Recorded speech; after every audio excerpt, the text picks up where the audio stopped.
Hey YouTube, welcome back to my channel. I'm coming back at you guys with another video, and today I am going to be sharing with you guys my experience on being a makeup artist, a freelance makeup artist. I also told you guys that I was going to be doing this video and to send me some questions so I could answer it if you are interested or you're thinking about becoming a makeup artist, a freelance makeup artist. If you want to be a makeup artist and you just don't know how or where to start or anything like that and what to expect, then this video is for you. Before we get started with the video, I need you guys to like, comment, and subscribe and hit that notification bell down below.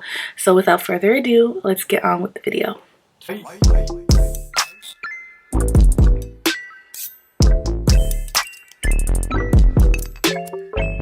Hey guys, what is up? If you're new here, hi, my name is Sophia, and if you're an oldie but a goodie, welcome back to my channel, guys. So I know you guys seen the intro, so this is a video on becoming a freelance makeup artist.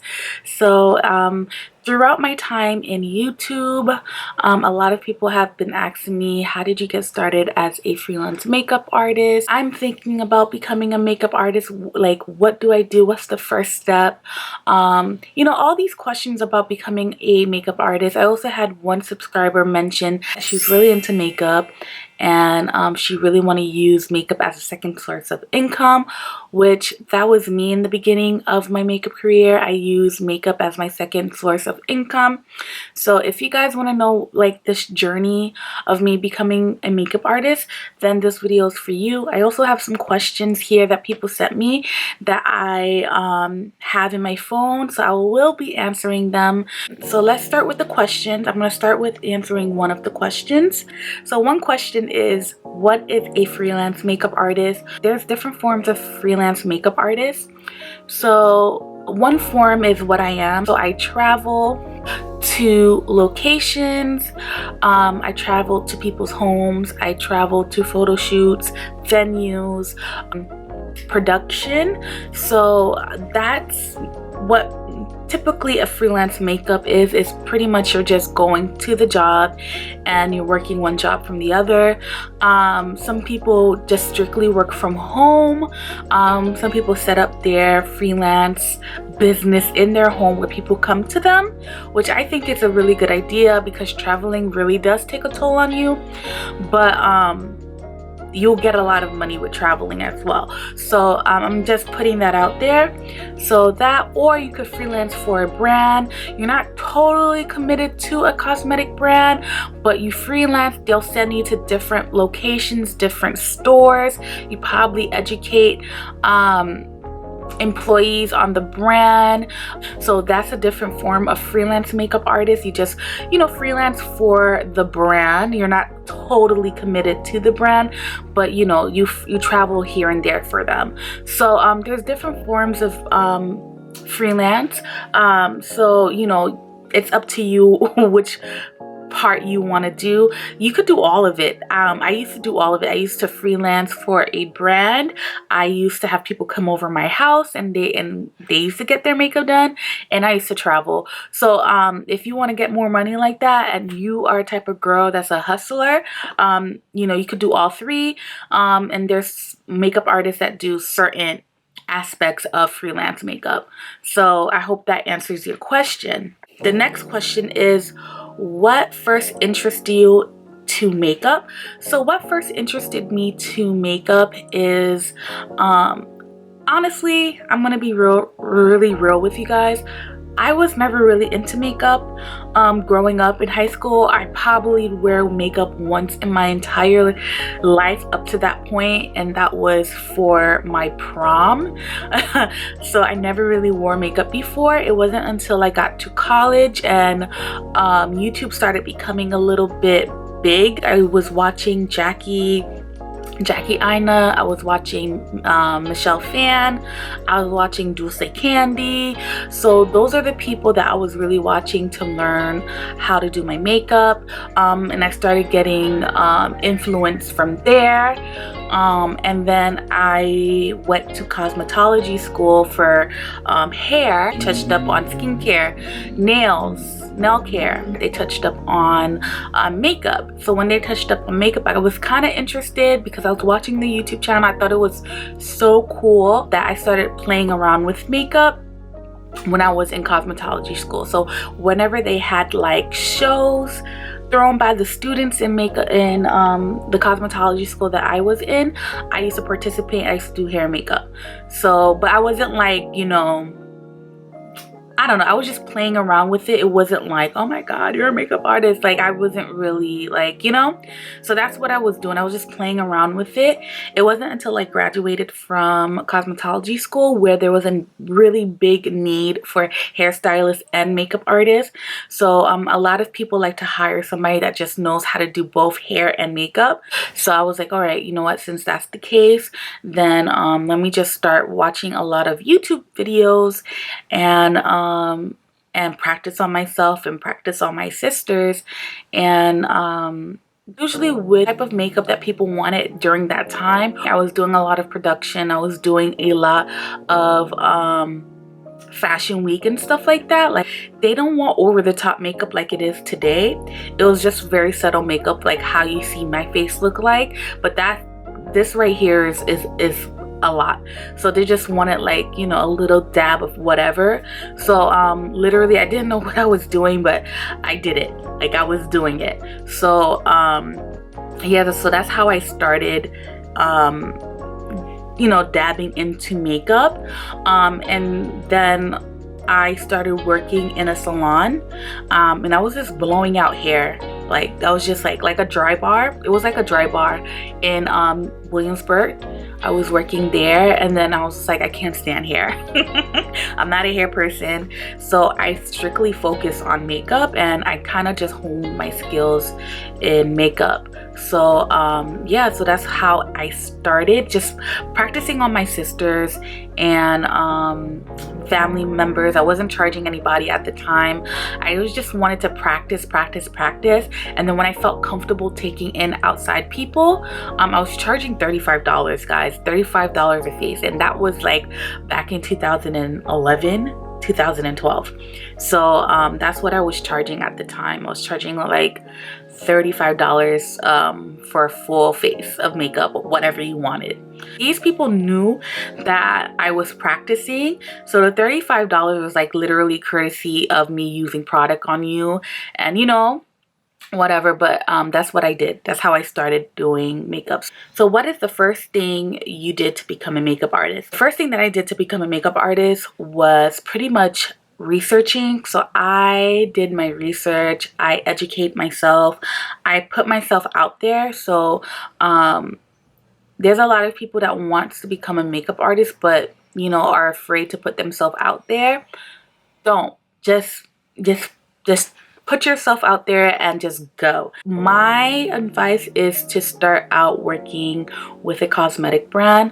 Right now it's a little different because of what's going on in the pandemic. I know for a fact that if you go to a cosmetic store, people are not really doing faces in the cosmetic store, but hopefully, when I'm praying that this will pass and we are able to start doing makeup on other people again.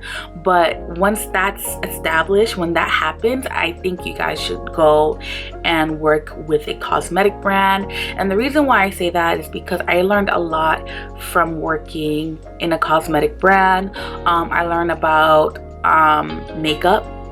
You know, there's free makeup training with the cosmetic brand.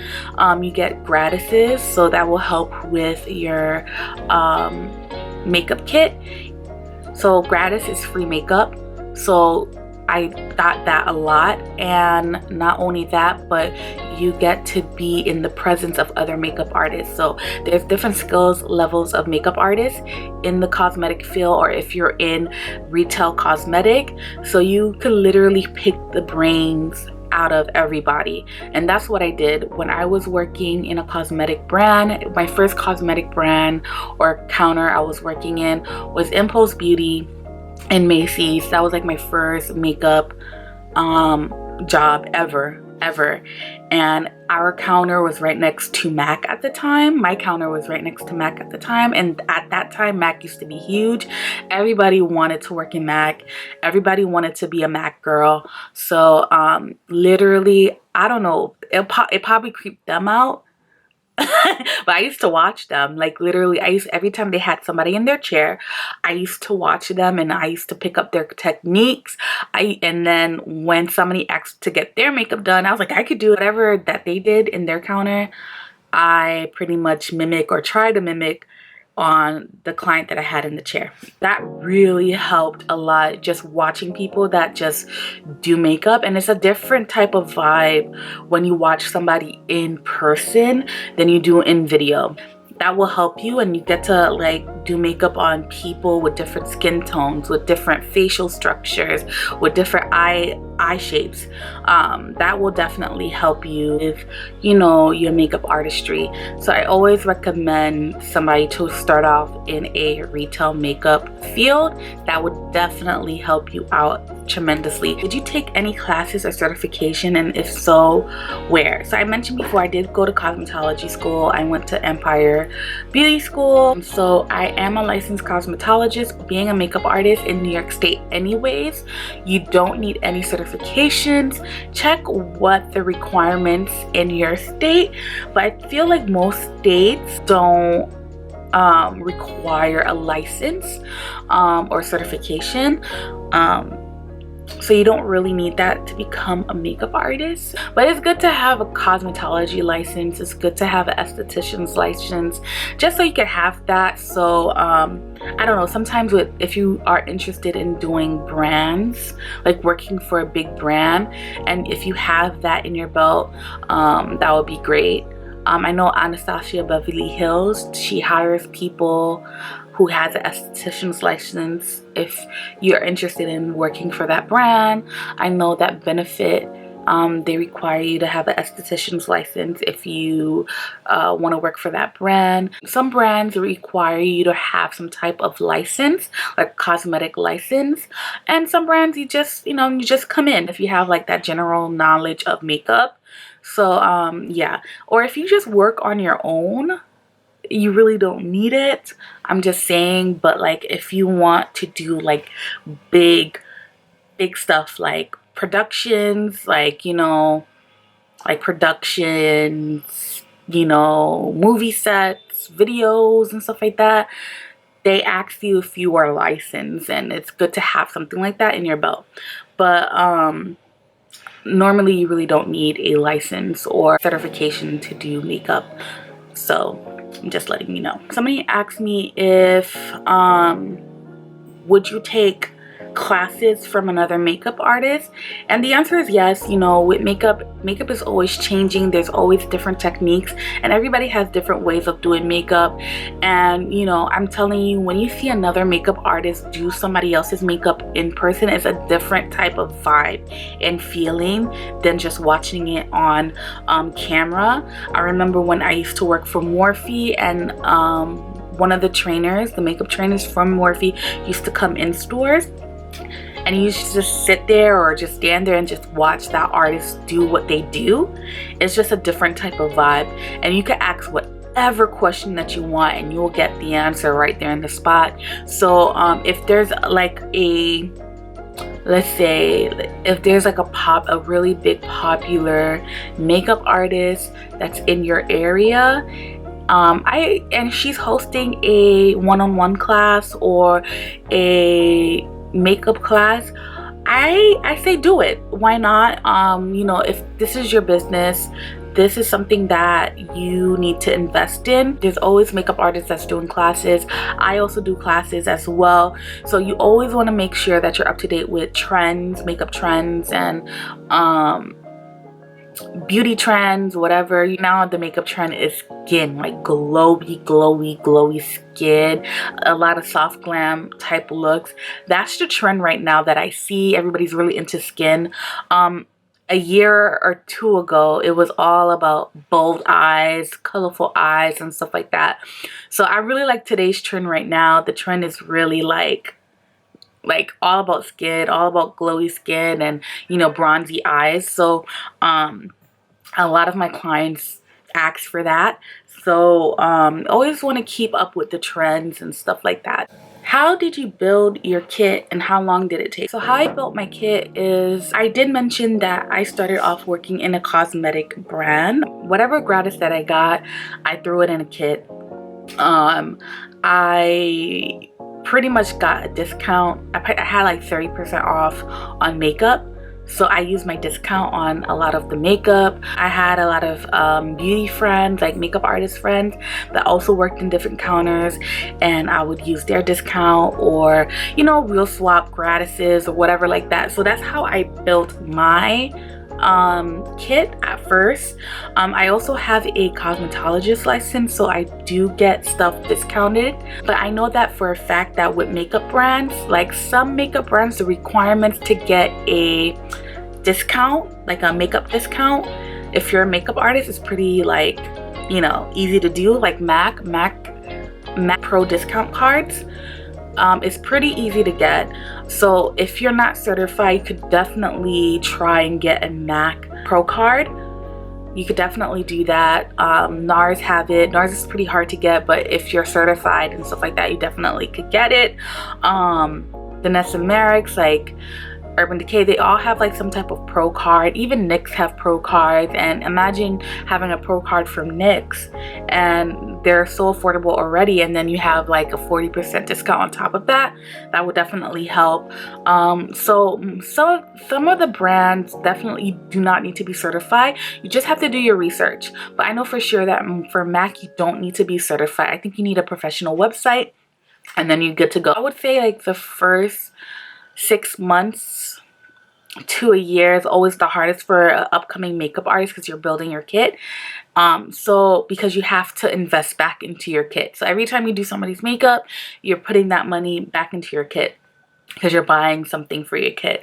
So I always stress people, like, definitely work for cosmetic brands like a Sephora, you know, so you can, you know, get some gratises and get a discount. Work for Morphe. Morphe's makeup is pretty decent and they're always hiring, and I think that their discount is 50% off. So imagine 50% off of their cosmetic stuff is pretty good.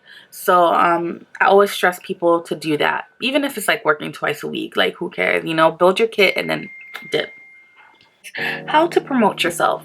Okay, so how I promoted myself, and okay, let me start from the beginning. I never really promoted myself in the beginning because makeup was always a part-time thing for me. I always had something else permanently, then I did freelance makeup on the side.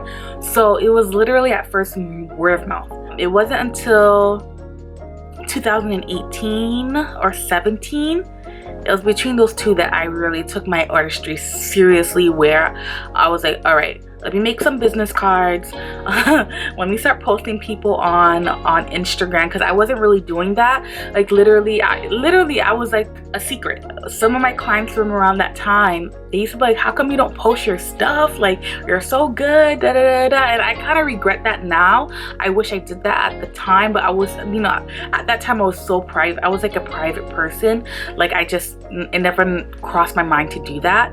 But as soon as 2017 hit, or yeah, like about 2017, that's when I got a little bit more like hustle grind with my makeup, where I started to promote myself. So first was word of mouth, and then I started posting a lot of my makeup on Instagram and started hashtagging like the area. So I used to do NYC MUA, Brooklyn makeup artist, New York City makeup artist, and I started getting like makeup inquiries, and I'm like, oh, okay, it works. You are a walking promotion, so you looking the part as a makeup artist definitely helps with you getting clients. You going to parties, you are going to events, you are, you know, anything where you can dress up, and people see your face and they're like, oh, who did your makeup? I did. Here's my business card. So that's how I did, just looking the part as a makeup artist. that definitely helped me a lot in building a clientele. Create business cards. Let me show you how my business card looked like. So this is how my business card looked like. In the back it has all my information. I would turn it around, but it has my phone number in it. But that's an example of how my business card looks like. I know a lot of people put their client makeovers, like their best client makeovers, in their business card as well. Whatever your style, I feel like a plain business card like will suffice. I think it's cleaner like that, but everybody's different. You just figure out what your business card should represent. It should represent you, obviously, but yeah, always have a business card. So when people ask you, because you're like a walking promotion, right? You are promoting your business, just you going outside, right? So you always want to make sure that you have your business card on deck. So that's how I promoted myself, because at that time I used to do my makeup all the time. Because people will stop. If people like your makeup, they'll be like, hey, whoa, your makeup looks good. Did you do it yourself? Yeah, I did, and I'm a makeup artist. Here's my card if you're interested, and check me out on Instagram. My Instagram is in the back. And make sure that your Instagram is public. A lot of people separate their professional Instagram for their business Instagram, which is fine. I used to do that in the beginning, like a long time ago, but girl, I can't keep up with 2 Instagrams. I definitely cannot. So when you look at my Instagram, you'll just see me with my makeup done, or my clients, and that's that. Make sure that your Instagram just makes sense, whether it's a business or personal or both together, whatever. Just make sure that when somebody goes on your Instagram, they know that, oh, okay, she does makeup. And make sure that you post a lot of client makeovers. A lot of people want to see that. Make sure that you are, you know, putting your work out there, whether it's your mom, your sister, even if you don't have a big clientele. I know you have friends, I know you have family members, aunties, sisters, cousins, nieces. Just do their makeup and put out really good pictures and put it on your Instagram. Came in a day and age of websites, and when you do apply for a lot of pro cards, they do want to see your cosmetic website. They're not gonna look at your booking sites. So if you really want to get pro cards for different brands so you can save some money, I would suggest to do a cosmetic website. I have a website. I'll leave a link of that website down in my description box if you want to take a peek. It represents me. It's totally me. It's girly and I love it. So when I do apply for pro cards or anything like that, I just link my professional makeup website, and on there it has my work, it has a little bit about me, it has my YouTube link, so they will see that, okay, this girl has YouTube, she has some clients going on here. So that will help. So I forgot to mention that. How do you set prices? Okay, so how I set prices, it all depends. It's up to you, honestly. When I set prices, I look at the area that I'm in and what other people are setting their prices at. So other makeup artists in my area, what their prices are set, try to meet that. You have to understand, there's people that are doing this for full time. You know what I mean? Being a makeup artist is so hard. So charging $35 to $50, you won't see any profit coming in from your makeup gigs, you know? So you have to set prices that make sense, that you know you're gonna profit off of. So $50 makeup is literally you doing makeup for free. Be real with what products you use. A lot of people would say that, oh, products don't matter as long as you know how to work with it, and I can agree with that, but products do matter when you're charging people. So if you're using good makeup, you have to charge them more. You know what I mean? So if you're using Maybelline makeup, then I totally get the $50, $65 makeup. I get it.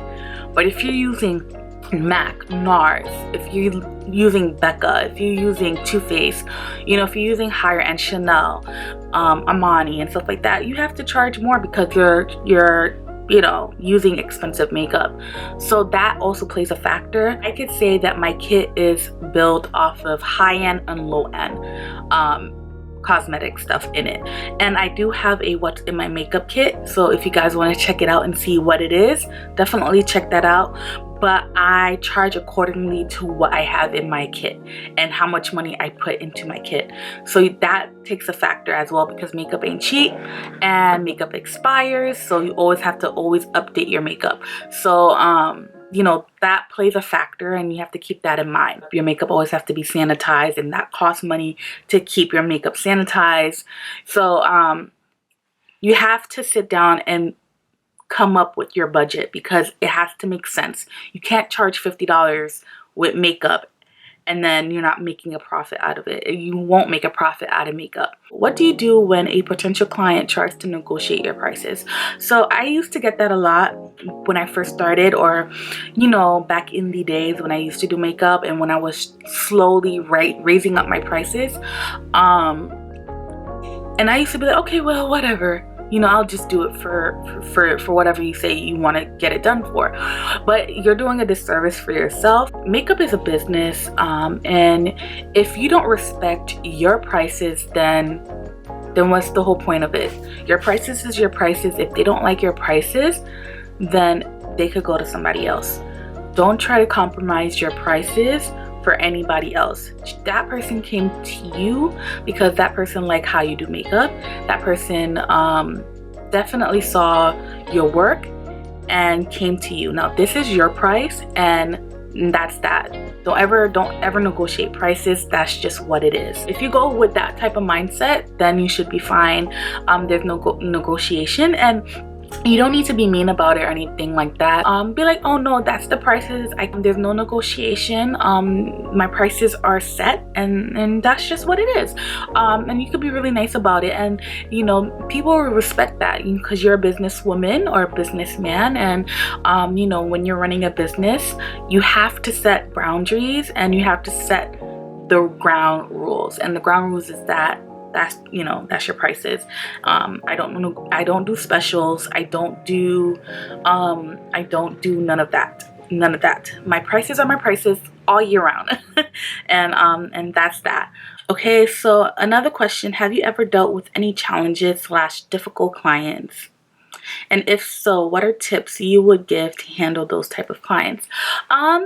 Honestly, it is very, very rare that I deal with very difficult or challenging clients. I don't. Here's the thing. There's clients that I have that came in my chair and they would say, oh, you're just the nicest person. I've tried other makeup artists and they're super mean, or this and that and the third. And like, if you are a pleasant person, if you're genuine and you're really nice, you shouldn't have that problem with a customer. You know, sometimes there's a customer that'll be like, oh, well, looking at their self, like, well, I kind of don't like it and stuff like that. That's the most I would get. And I would fix it. Makeup is always fixable. I never want my clients to leave out of my chair feeling that they don't like their makeup. If I have to start over again, I would do it. I don't want them to ever feel that way.